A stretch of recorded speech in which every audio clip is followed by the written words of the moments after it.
Morning, everybody. Probably should have put my glasses on before messing with my phone.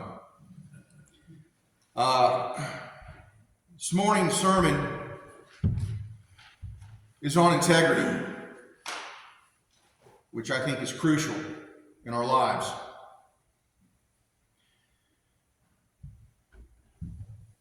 I believe that we need to reflect on one of the most fundamental and powerful virtues in the Christian life: integrity.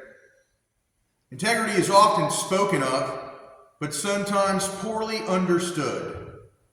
In our world, the word gets tossed around in business meetings, politics, schools, and personal conversations.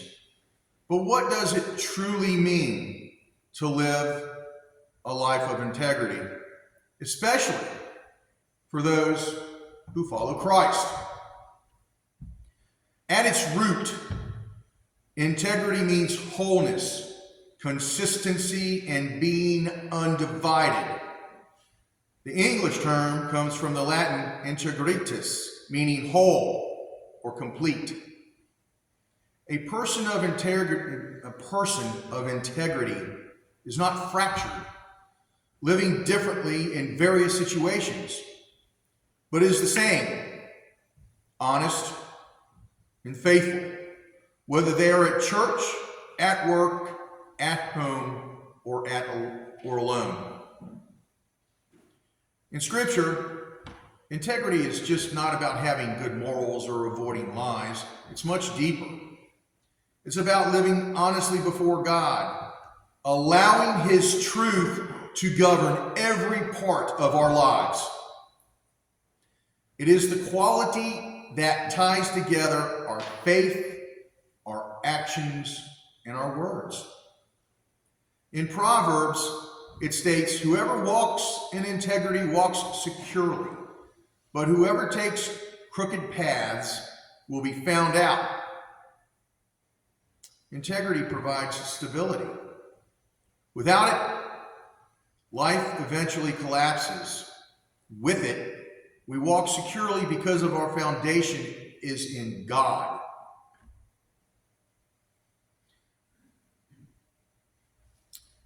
When we challenge ourselves with practical steps to live with integrity is in every area of life. All throughout the Scripture, God causes people to live uprightly. He does not merely want outward obedience to the rules.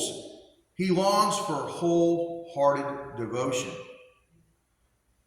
In Job, God Himself describes Job as a blameless and upright man who fears God and turns away from all evil. He still maintains his integrity.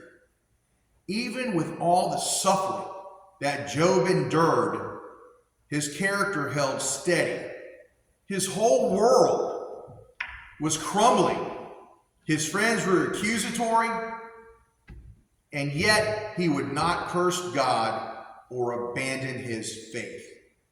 Job's integrity was anchored in his reverence for the Lord. How many times has something happened in our lives and we begin to question if God is really involved?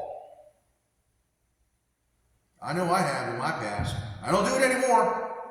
If something happens, I'm like, I hear you, Lord. Show me the way. Psalm 25:21 from David says, "May integrity and uprightness protect me, because my hope, Lord, is in you." David understood that integrity is not self-made. It comes from placing our hope in God and allowing Him to shape us. I keep talking about my personal relationship with God. It's there, and it's made me better, made me stronger in my faith. And yeah, I've encountered things that were challenging and difficult. And I, at times, began to doubt myself. And when that happened, I stopped. And I tell God, I'm with you. I know you're with me. I'm going to just sidestep this pothole of self-doubt and trust you, and that I need not worry. Jesus states and teaches, "Let your yes be yes and your no, no." Anything beyond this comes from the evil one. And he was pointing his followers toward lives of simple honesty, not manipulation or deception. These examples show us that integrity is God's expectation. It's not optional. For the Christian, integrity is a mark of discipleship. To live without integrity is to live in contradiction to the truth of Christ. But if integrity is so vital, why do many struggle to live it out? Because integrity has enemies, forces that tempt us to compromise. Dishonesty is the most obvious enemy of integrity. Lies, whether small or large, fracture the wholeness of a person. In the book of John, Jesus calls Satan the father of lies. Anytime we speak or live in falsehood, we reflect not the image of Christ, but of Satan. And every time something like that happens, he's going, keep it up. You're walking down the path I want. Disregard what the man upstairs wants you to do. This will save you from being embarrassed. Hypocrisy. That's another enemy. And for those of you that aren't sure what hypocrisy is, it is pretending to be something that you are not, acting righteous outwardly, but concealing the sin or corruption inwardly. This is why Jesus harshly rebuked the Pharisees. In the book of Matthew, he said, "Woe to you, teachers of the law and Pharisees, you hypocrites! You are like whitewashed tombs, which look beautiful on the outside, but on the inside are full of bones of the dead and everything unclean." Hypocrisy destroys integrity because it replaces authenticity with performance. And that was actually supposed to be authenticity. But I know you all know that. Sometimes the temptation doesn't come in the form of outright lying, but in small compromises for convenience or advantage. Cutting corners at work, exaggerating a story to make ourselves look good, neglecting a responsibility because no one's going to notice. That right there. No one's going to notice. He sees it all.